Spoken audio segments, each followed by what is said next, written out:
नमस्कार, the daily show में आपका स्वागत है। मैं हूं आपका मित्र साथी हमदर्द मुकेश कुमार। दोस्तों, सत्य हिंदी कोशिश कर रहा है एक स्वतंत्र और निष्पक्ष पत्रकारिता को आगे बढ़ाने की। हम चाहते हैं कि इस कोशिश में आप भी शामिल हों और इसके लिए आपसे गुजारिश करते हैं कि कृपया इस वीडियो के साथ दिए गए डिस्क्रिप्शन में जाएं। उसमें एक लिंक दी गई है, उसको क्लिक करके आप अपनी मर्जी के हिसाब से भुगतान करें। तो आइए शुरू करते हैं आज का द डेली शो। साथियों, जैसे कि आशंकाएं जाहिर की जा रही थीं, लगभग वही होता नजर आ रहा है। कोरोना मामले पर जनहित याचिका की सुनवाई करते हुए हाई कोर्ट के जो सुर हैं एकदम से बदल गए हैं। और ये सुर क्यों बदले हैं? सुर इसलिए बदले हैं कि उस बेंच से जो जज आईजे वोरा हैं उनको हटा दिया गया था और उनकी जगह पर खुद हाई कोर्ट के जो चीफ जस्टिस हैं विक्रमनाथ, वो वहाँ शामिल हो गए हैं। बेंच में इस परिवर्तन के बाद अब साफ हो गया है और जो 31 मई को सुनवाई की हाई कोर्ट की इस नई बेंच ने, नवगठित बेंच ने, उससे साफ हो गया है कि वो राज्य सरकार के प्रति नरमी रखेगी, उसकी जो चूकें हैं या खामियां हैं उस पर ज़्यादा तीखे हमले नहीं करेगी, आलोचना नहीं करेगी, टिप्पणियां नहीं करेगी। तो एक जज के बदलने से बेंच का पूरा रूप और सुर बदल गया है। आपको याद होगा कि गत 22 मई को ही कोर्ट की जो पहली वाली बेंच थी उसने सुनवाई के दौरान राज्य सरकार को आड़े हाथों लिया था और बड़े तीखी टिप्पणियां की थी उसके कामकाज को लेकर, उसकी कार्यशैली को लेकर, उसकी लापरवाहियों को लेकर। उसने कहा था कि जो राज्य का सबसे बड़ा सिविल अस्पताल है अहमदाबाद में, उसमें जिस तरह की अव्यवस्था है उससे लगता है कि वो एक तरह की काल कोठरी में तब्दील हो गया है। वो एक डूबता हुआ टाइटैनिक है। बेंच ने इसकी जांच के लिए एक कमेटी का गठन भी किया था और ये भी कहा था कि वो कभी भी औचक निरीक्षण कर सकता है, सरप्राइज विजिट कर सकता है, ये देखने के लिए कि वहाँ सुधार हो रहा है कि नहीं।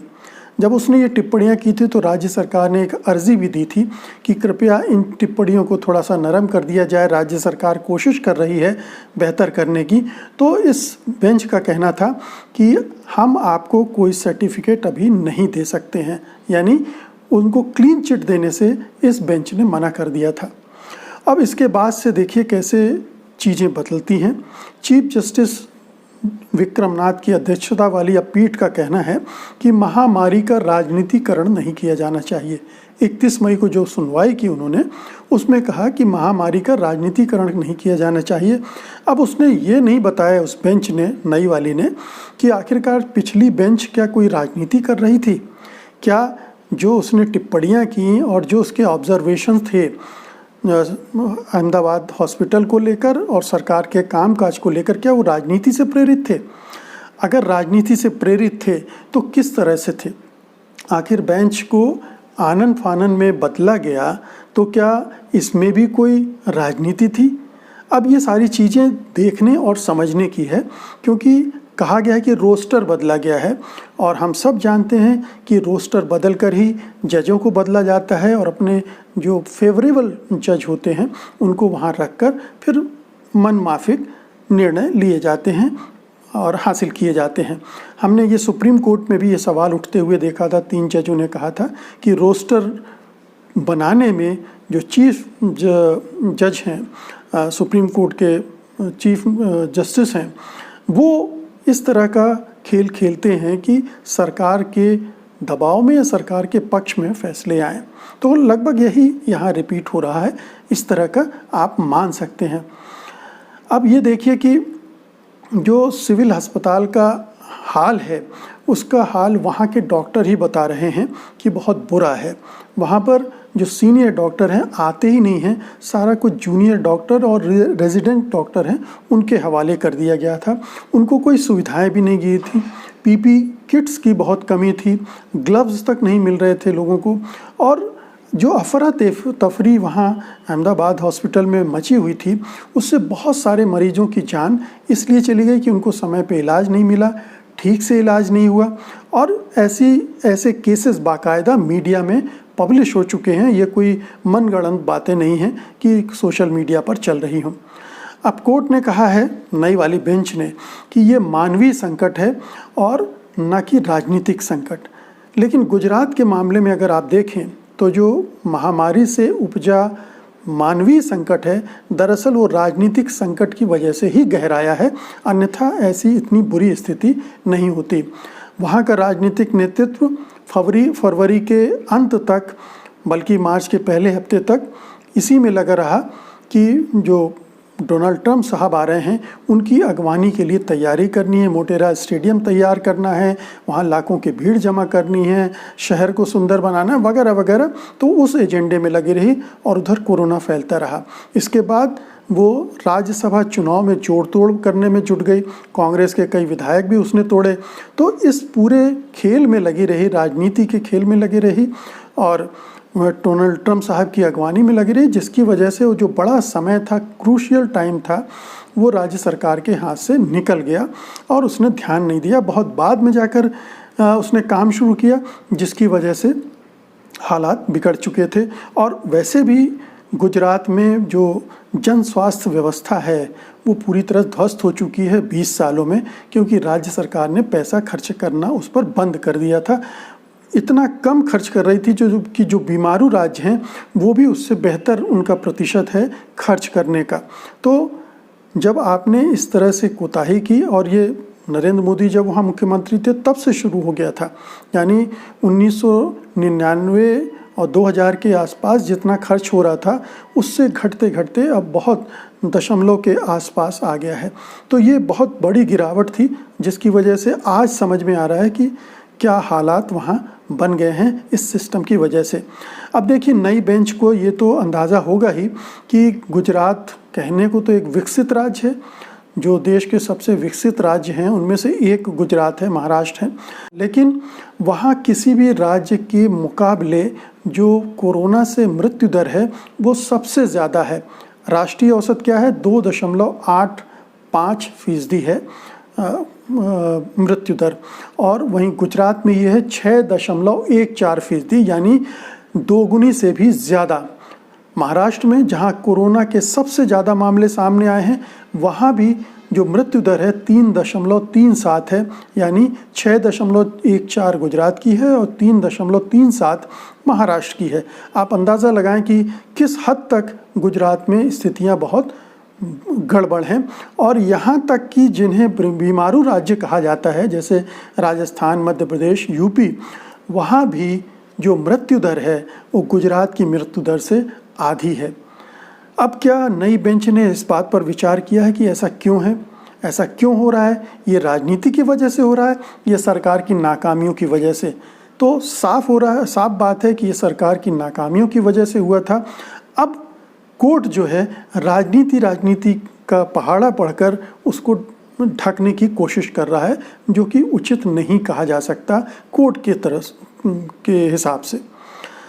माननीय अदालत साहब को शायद ये भी जानकारी होगी ही कि गुजरात ही एक राज्य है जहाँ पर फर्जी वेंटिलेटर का बड़ा घोटाला हुआ है, और ऐसे समय में जब गुजरात में वेंटिलेटर की कमी थी और बहुत सारे मरीज वेंटिलेटर की कमी की वजह से मारे गए, वहाँ पर जो रूपाणी सरकार है, विजय रूपाणी सरकार है, उसने अपने परिचित कारोबारियों को इसके ठेके दिए और उन्होंने फर्जी वेंटिलेटर सप्लाई किए, और महानुभाव मुख्यमंत्री विजय रूपाणी ने उसका ज़ोर शोर से प्रचार किया, तारीफ़ की मीडिया में।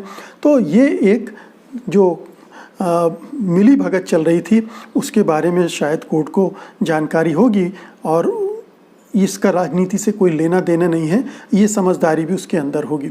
फिर आप देखिए कि इस फर्जी वेंटिलेटर को सप्लाई करने वाली कंपनी जो थी वो, उसमें एक वीरानी साहब हैं जिन्होंने प्रधानमंत्री नरेंद्र मोदी को वो सूट का ऐसा कपड़ा दिया था जिसमें सोने के तारों से उनका नाम खुदा हुआ था। तो ये उनकी, वो भी उसमें शामिल थे।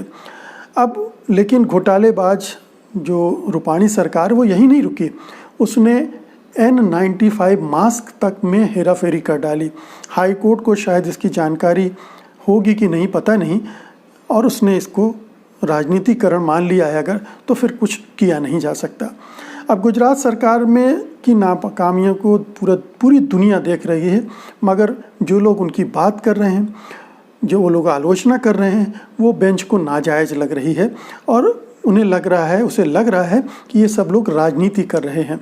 अगर मान भी लिया जाए कि राजनीति कर रहे हैं लोग, तो इसमें गलत क्या है? राजनीति करना कोई अपराध तो नहीं है। राजनीति कर रहे हैं, इसी की वजह से गुजरात सरकार की जो नाकामियां हैं वो सामने आई हैं। गुजरात सरकार की जो लापरवाहियां हैं, घोटाले हैं, वो सब सामने आए हैं। और ये भी सामने आ गया कि ये गुजरात मॉडल जो है विकास का, वो क्या है। अगर ये सब ना होता तो शायद गुजरात मॉडल के बारे में अभी लोगों के भ्रम कुछ और साल तक बने रहते। तो ये झूठ जो फैलाया गया था 2014 के से आसपास से, वो अब पूरी तरह से तार तार हो चुका है। अब देखिए, रविवार को जो हाई कोर्ट की नई बेंच ने जो रणनीति अपनाई है, वो काफ़ी कुछ सुप्रीम कोर्ट से मिलती जुलती है। एक तो रोस्टर में परिवर्तन करके अनुकूल जजों की उसमें शामिल कर दिया गया और जो प्रतिकूल थे उनको बाहर कर दिया गया। और फिर अब वो जैसे सुप्रीम कोर्ट केंद्र सरकार की आलोचना से बच रहा है, वैसे ही अब हाई कोर्ट अपनी राज्य सरकार की आलोचना की प्रोटेक्ट कर रहा है, ढाल बन रहा है आलोचनाओं को गलत बताकर। ठीक है, उसकी गलतियों से वो आंखें मूंद लेगा और दूसरों को भी कह रहा है कि आप भी आलोचना मत करो, क्योंकि ये आलोचना मतलब राजनीतिकरण हो गया। तो राजनीति और आलोचना को जोड़ दिया उन्होंने और राज्य सरकार को डिफेंड करने की एक रास्ता बना दिया। लेकिन मिलाड, आपने जिस तरह से राजनीतिकरण और आलोचना को परिभाषित करने की कोशिश की है, उसे भी एक तरह की राजनीति क्यों ना कहा जाए। ये भी तो एक राजनीति हो सकती है कि सरकार को आलोचना से बचाया जाए और इसको राजनीतिकरण का नाम दे दिया जाए या आलोचना का नाम गलत आलोचना का नाम दे दिया जाए। सकारात्मक आलोचना, रचनात्मक आलोचना की बात तो कही है कोर्ट ने, लेकिन जाहिर है कि उसका यहाँ कोई मतलब नहीं है, रेलिवेंस नहीं है। मतलब यही है कि जो आलोचना कर रहे हैं नकारात्मक, उन्हीं पर यह टिप्पणी है। तो ये राजनीति सरकार को आलोचना से बचाने की और आलोचना करने वालों को चुप करने की है, ये साफ दिख रहा है। अब देखिए कि केंद्र सरकार के जो महाअधिवक्ता थे तुषार मेहता साहब, उन्होंने आखिरकार सुप्रीम कोर्ट में जो प्रवचन दिया था वो क्या था? उन्होंने यही कहा था ना, केंद्र सरकार की आलोचना से वो खींचे हुए थे, उसको रोकने के लिए उन्होंने आक्रमण किया कि जो लोग आलोचना कर रहे हैं दरअसल वो गिद्ध हैं और प्रॉफिट ऑफ डूम हैं, यानी नकारात्मक भविष्यवाणियाँ करने वाले लोग हैं। गुजरात हाई कोर्ट ने इतने तीखे शब्दों का इस्तेमाल नहीं किया है, लेकिन किया वही है कि आलोचना करने वालों को निशाने पर लो, उनको इस तरह से ब्रैकेट कर दो कि वो एक राजनीति लगने लगे और उनको चुप करा दिया जाए। अभी कुछ दिन पहले ही ये खबर आई थी कि ऐसे समय में जब सुप्रीम कोर्ट अपनी भूमिका सही ढंग से नहीं निभा रहा है, बहुत सारे सवाल उठ रहे हैं उन पर, तो देश के 19 हाई कोर्ट हैं जिन्होंने अतिरिक्त सक्रियता दिखाई, सजगता दिखाई और मजदूरों के मामले में और कोरोना क्राइसिस के मामले में कुछ बहुत ही सकारात्मक फैसले दिए, जिससे उन राज्यों में जो कोरोना से लड़ाई है और मजदूरों की वापसी और उनके देखभाल का मामला है वो काफ़ी संभला। और उनमें से एक हाई कोर्ट गुजरात का भी था, जिसने जो पहले वाली बेंच थी उसने भी जिस तरह से अटैक किया, उसके बाद राज्य सरकार एकदम से जागी और उसने काम करना शुरू किया। कितना काम किया ये तो आने वाले दिनों में पता चलेगा, लेकिन उस राज्य सरकार जो बेंच की टिप्पणियां थी उसने उसे जगाने का काम तो ज़रूर किया। अब एक गुजरात हाई कोर्ट है जो उस 19 हाई कोर्ट में से अलग हो गया है और उल्टी दिशा में चल पड़ा है। वैसे गुजरात में न्यायपालिका का जो इतिहास है वो कोई बहुत उजला इतिहास नहीं है, ख़ासतौर से पिछले 20 सालों का।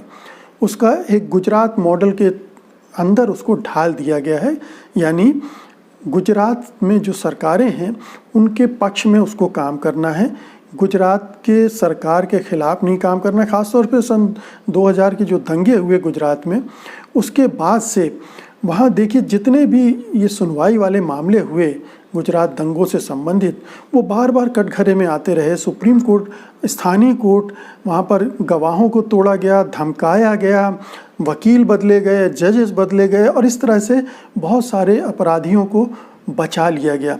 तो और बीच में सुप्रीम कोर्ट को हस्तक्षेप भी करना पड़ा। कई ऐसे मामले थे जो गुजरात से बाहर ले जाकर सुनवाई उनकी हुई। तो पूरा जो गुजरात की जो न्यायपालिका है वो इस गुजरात मॉडल का हिस्सा बन गई है और उसने वो बहुत सकारात्मक भूमिका निभाते हुए नहीं दिख रही है। तो कहने का मतलब ये है कि जो हाई कोर्ट पिछले एक हफ्ते 8 दिन पहले बहुत सक्रिय ढंग से कोरोना क्राइसिस में हस्तक्षेप कर रहा था, अब वो हाई कोर्ट राज्य सरकार को बचाने में जुट गया है, उसकी तारीफ़ें करने में जुट गया है, उसकी आलोचना करने वालों के मुंह बंद करने में जुट गया है और इस सबको एक राजनीतिकरण का नाम देकर बदनाम करने में भी जुट गया है। ये एक बहुत ही नकारात्मक प्रवृत्ति है। न्यायालय से, न्यायपालिका से ये उम्मीद को नहीं की जाती है। न्यायपालिका को सच के साथ खड़ा होना चाहिए, इंसाफ के साथ खड़ा होना चाहिए।